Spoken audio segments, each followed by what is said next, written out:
கோவையில் நடக்கும் உலக தமிழ் செம்மொழி மாநாட்டிற்கான போக்குவரத்து ஏற்பாடுகள் குறித்து தமிழக நெடுஞ்சாலைத்துறை அமைச்சரும் மாநாட்டு போக்குவரத்து ஏற்பாட்டுக்குழு தலைவருமான சுவாமிநாதன் தலைமையில் நடந்தது.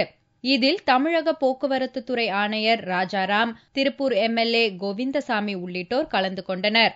மாநாட்டில் பங்கேற்கும் முக்கிய பிரமுகர்கள், தமிழ் அறிஞர்கள், கட்டுரை சமர்ப்பிப்போர், பேராளர்கள் என அனைத்து தரப்பினருக்கும் போதிய அளவுக்கு வாகனங்கள் தயார்படுத்தப்பட்டுள்ளதாக அமைச்சர் சாமிநாதன் தெரிவித்தார். ஏசி கார் என்கிற வகையில் ஏறத்தாழ சுமார் ஒரு 320 குளிர்சாதனம் இல்லாத சாதாரண கார் என்கிற முறையில் சுமார் 90 வாகனங்களும், இன்னோவா போன்ற வாகனங்கள் என்கிற அடிப்படையில் கார் அந்த 162 எண்ணிக்கையிலும், குளிர்சாதன வசதியுள்ள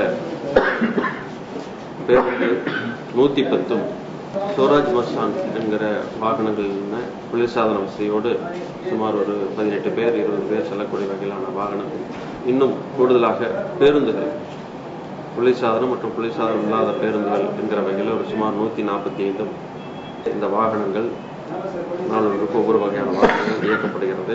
இது மட்டுமின்றி வெளி மாவட்டங்களில் இருந்து மாநாட்டுக்கு வருவோருக்கு சிறப்பு ஏற்பாடுகள் செய்யப்பட்டு இருப்பதாகவும் சாமிநாதன் கூறினார்.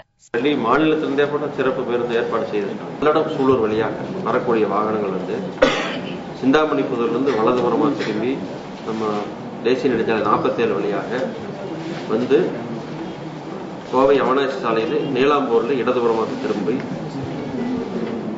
அரசு தொழில்நுட்ப கல்லூரி பாலிடெக்னிக் நிறுத்த வேண்டும். செம்மொழி மாநாட்டை முன்னிட்டு சென்னையில் இருந்து 2 ரயில்களையும், கன்னியாகுமரியில் இருந்து 1 சிறப்பு ரயிலையும் இயக்க தென்னக ரயில்வே முன்வந்துள்ளது. தஞ்சையில் இருந்து சிறப்பு ரயிலை இயக்க வேண்டும் என்ற கோரிக்கை பரிசீலனையில் உள்ளது. இதேபோன்று வெளி மாநிலங்கள் மற்றும் வெளிநாடுகளில் இருந்து செம்மொழி மாநாட்டுக்காக சிறப்பு விமானங்கள் இயக்கப்பட உள்ளன.